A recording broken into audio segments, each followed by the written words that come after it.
Hello guys, नमस्कार। मैं कमलेश कौर फिर आपके सामने हाजिर एक अगले टॉपिक के साथ। मेरा आज का टॉपिक है कि सेवानिवृत्ति का भी करें स्वागत।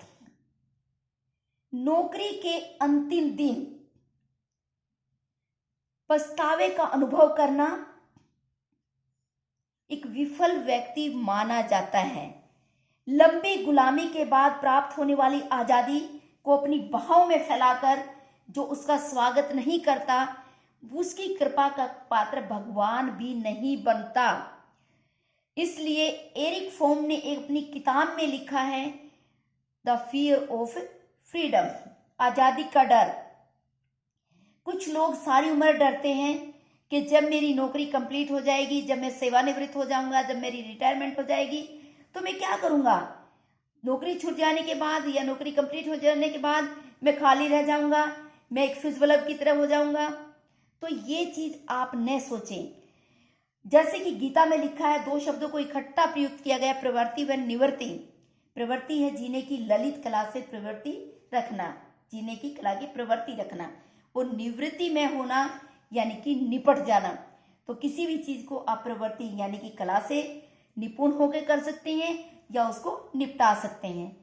तो जैसे जिंदगी में देखा कि इसी तरह आसपास कई लोग ऐसे भी होंगे जो नौकरी के समय भी खुशहाल जिंदगी जीते हैं और अपनी रिटायरमेंट के बाद रिटायरमेंट जीवन को भी पूरा सजाए रखते हैं।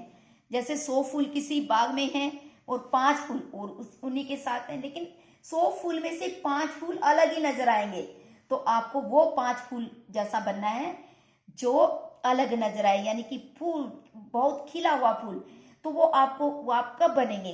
देखो, जैसे एक समय आता है कि आप जब किशोर अवस्था से यौवन में आते हैं, यौवन के बाद आपकी नौकरी लग जाती है, शादी हो जाती है, बच्चे हो जाते हैं, तो शुरू होता है गृहस्थ जीवन। तो ये एक जीवन चक्र ऐसे ही चलता रहता है। इसी चक्र में एक ये चक्र यानी कि रिटायरमेंट चक्र भी एक जो साथ में आता है। जैसे हमने बाकी चीजों को सुख में बिताया, इस समय को भी सुख में बिताने के लिए हमें हंसी खुशी वो पल अपने बिताने होंगे कि हम फ्यूज बल्ब ना रहकर वो खिलते फूल की तरह बने। तो उस खिलते फूल की तरह आप कब बनेंगे, जब आप अपना वित्तीय प्रबंध, देखो कई डिपार्टमेंट में पेंशन है, कई में नहीं है। जिसमें पेंशन नहीं है उसमें खासकर आपको नौकरी के समय ही अपना वित्तीय प्रबंधन पूरा सही सुचारू कर लेना है, ताकि आपकी जिंदगी सुचारू रूप से चल सके। ऐसे ही जब आप जिसमें पेंशन भी है, लेकिन जो वित्तीय जो सामान जो पैसा आपको मिलेगा, वो पैसे का आपने सही से नियोजन करके, आपने प्लान करके उसका प्रबंधन आपने ठीक से अपनी जिंदगी के लिए रखना है, ताकि भविष्य में या बुढ़ापे में कोई समस्या जो आपके सामने ना आए, उसका सामना आप प्रॉपरली कर पाए। अब ये कि खाली समय में क्या किया जाए।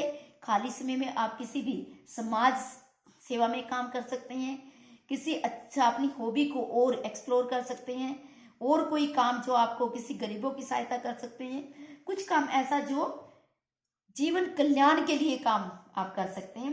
तो ऐसा अपनी हॉबी कि जितना आपसे बन पड़े, अदरवाइज अपनी जिंदगी को कुछ सुख में बनाने के लिए अपना कहीं वृंदावन जैसे तीर्थ स्थल पर घूमने के लिए अपना ऐसा शौक अपने अंदर पाल लें, ताकि आप अपने जिंदगी को चमकाने के लिए या ताजगी भरने के लिए आप घूमने के अगर शौकीन है तो अपने आप ये ताजगी भरती चली जाएगी, और आप अपने जो सेवानिवृत्ति का समय है, रिटायरमेंट का समय है, उसको खुशहाल आप जी पाएंगे। इसलिए जो मैंने अभी आपको बताया कि लोगों के मन में एक डर होता है।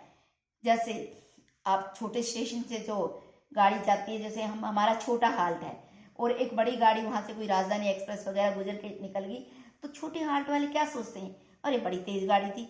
तो हम अपने आप को वो चीज ना सोचें कि रिटायरमेंट के बाद हम तो रुक के खड़े हो गए, हमारा क्या होगा, अब हम तो कुछ नहीं कर सकते, लोग दुनिया भाग रही है, दौड़ रही है, सब काम कर रहे हैं, हम खाली बैठ गए। नहीं, आपने जब करने का समय था आपने बहुत किया।